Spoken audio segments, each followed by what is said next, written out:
The Emeet Pixy versus the Obsbot Tiny 2 Lite.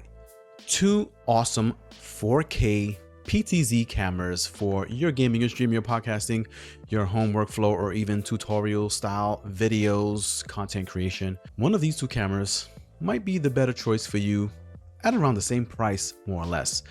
But which of these two is giving you better quality, better bang for your buck for what's packaged with them, from the hardware to the software to the image quality, that sort of stuff? Today, we're going to go through that process and put them side by side to see which is worth your bucks for these webcams with these super advanced AI features with compatible applications, running on a 2-axis gimbal that does some advanced AI tracking of your face, body, and the sort. Before we get started, if content creation, developing your studio appearance, as well as your aesthetics and the quality of your creations, if that's your kind of thing, follow me on this journey and maybe you'll grow like me. I don't know what. All right, enough crap.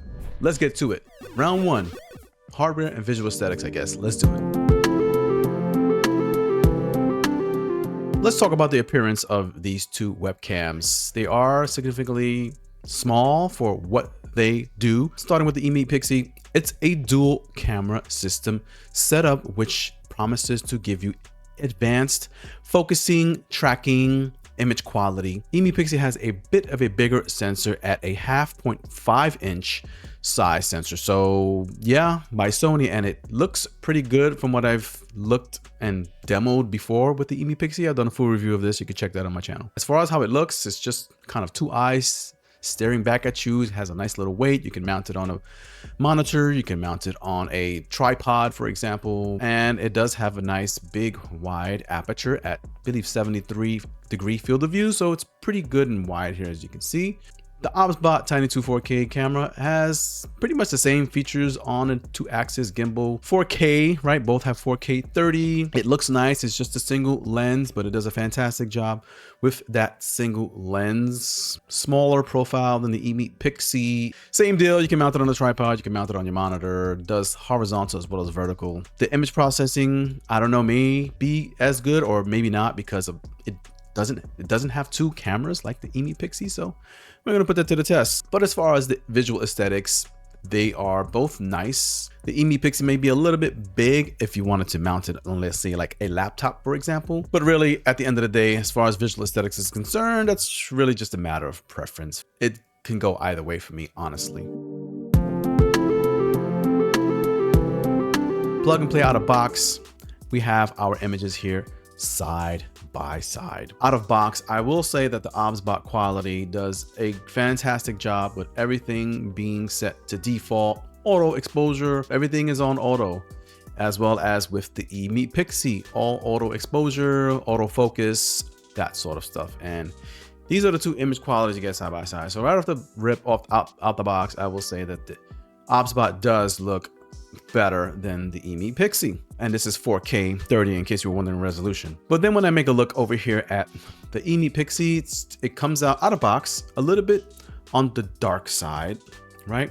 And as well as a little bit on the cooler side. I think the Obsbot just a little bit warm, crossing that gap of warmness, jumping into the sun side, where on the Emeet it's a little bit cooler, kind of a slight of a green tint, but I would say that the colors, I set off tracking. I gotta be careful with the Obsbot. The auto tracking goes off easily. So out of box, I gotta give the image quality to the Obsbot. And here we are side by side with a little bit of processing on both images. So with the Obsbot, I literally had to bump the contrast setting in the Obsbot Software Center to 100, the max it could go, to kind of match the contrast I can get out of box. With the Emeet, for the Emeet, I had to bump up the brightness level to get a little bit better exposure. The auto exposure settings weren't really doing it with the software settings, and I was able to dial in a good temperature as well to get that nice natural kind of look. I think I kind of lean towards more the color of the Emeet now. Neither of these are blowing out whites or darks in either fashion.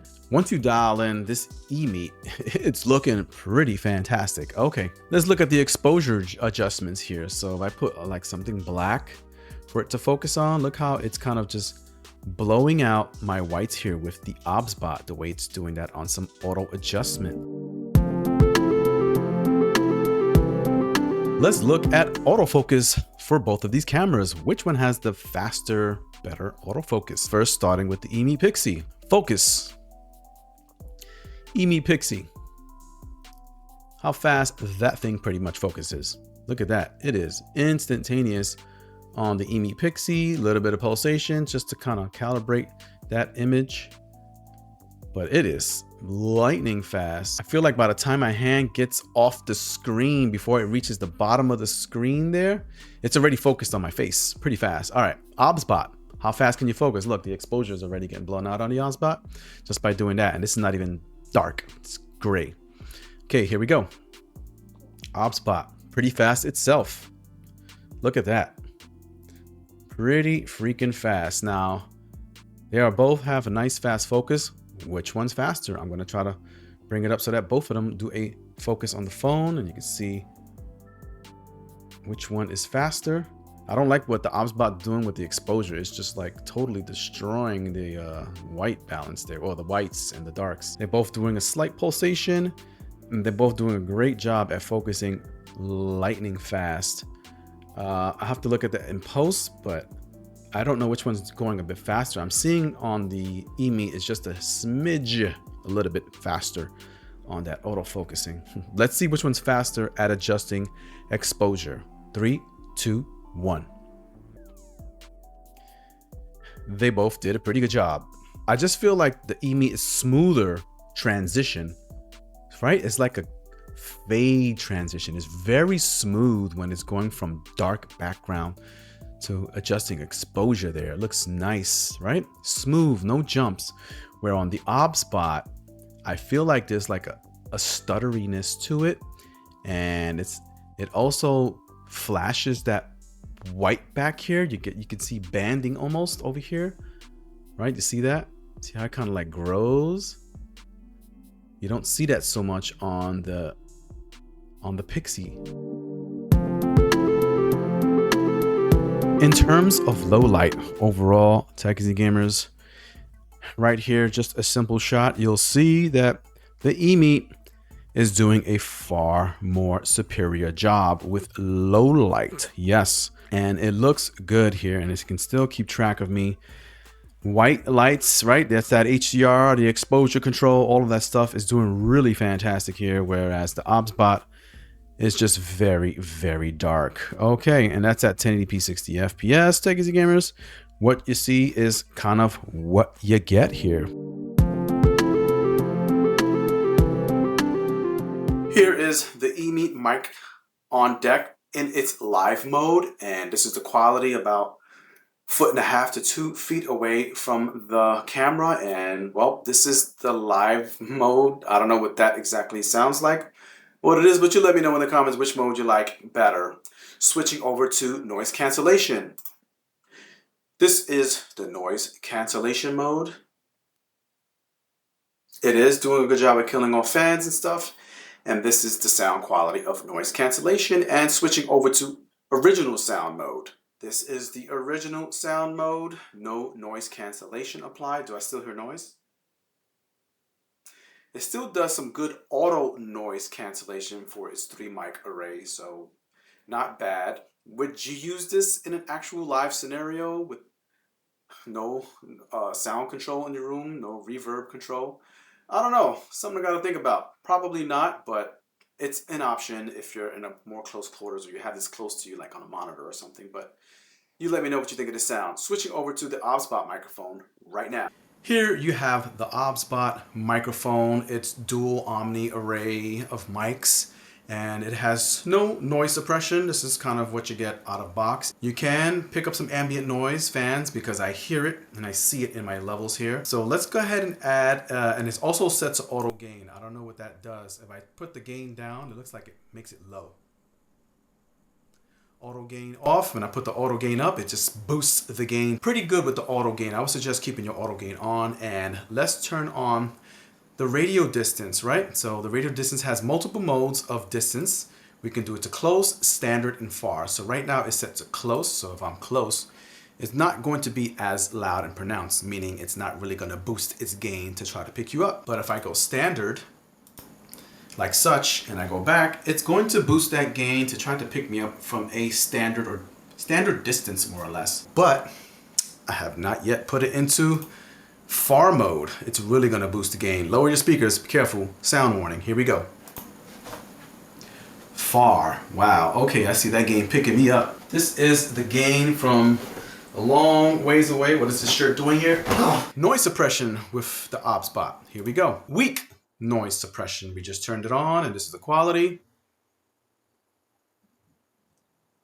In weak, it's doing a good job at keeping the fans out, mostly. And this is the quality. 1, 2, 3, 4, 5, 6, 7, 8, 9, 10. Moving up to the next level of noise reduction. Medium noise reduction. It should kill my fans out. I see no levels, so it has killed my fans out significantly. I probably would keep it here for my environment. Hopefully it's not distorting my audio too much. But let's go ahead and move over to strong noise reduction. Here we go. No fan should be coming in, and maybe just some slight distortion or heavy distortion.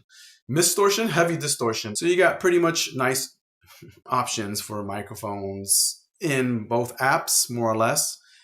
Although I prefer the options that the Obsbot presents you with here. Let's talk a little bit about the companion software for both of these cameras.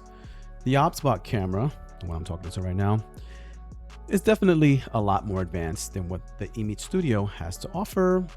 Lots and lots of controls, AI features, face modification features, tracking features. You can track the face, you can track mid body, you can track the lower body, your feet. So different ways to track a zone, so that way it only stays within a specific zone for tracking. There's tons of tracking options there if you need those kind of things. If you don't, and you just need basic tracking and all of that stuff is just overkill, the Emeet is the way to go with their pretty much superior speed or motion tracking, which tends to be a little bit harder to lose the camera's eyes, right? But in low light, it may struggle a little bit, not only to track, but also to pick up your hand gestures. The Emeet Studio was good. They have refined their software over the years. Now, what the Emeet Studio has that the Obsbot sensor does not have is an AI script feature where it can create scripts for creating content. Depending what you need, you want to pick and choose which camera. But as far as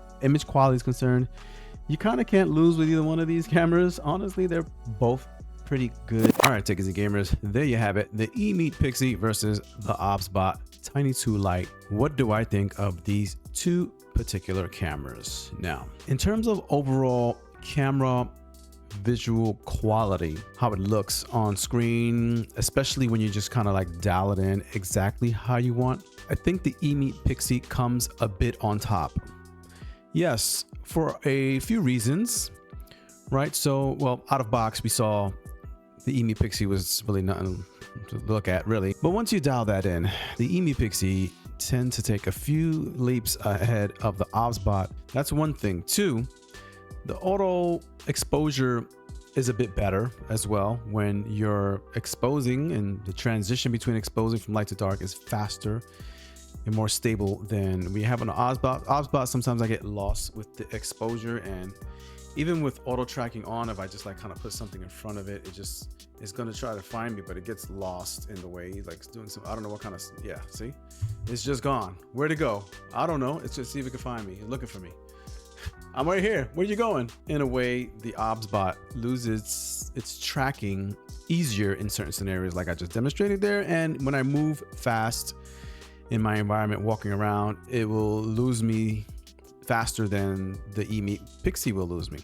But in low lighting, the Emeet Pixy loses me a little bit faster than the Obsbot. So depending on how you're going to be capturing your image, if you're mostly low lighting and tracking yourself in low light, I don't know what kind of job that is, you might want to go with the Obsbot. So it was a weird niche job. All right, Tickets and Gamers, that's my spill on these cameras. If you're interested, links are in the description. Grab yourself up a little Emeet camera if you like. Obsbot, Got a little bit of a discount for both, courtesy of yours truly, and of course of Obsbot and Emeet. And if you like this video, sub up, thumbs up. Let me know what you think of these two cameras. Which one is your flavor? All right, and with that, I'll see you in the next video. Later.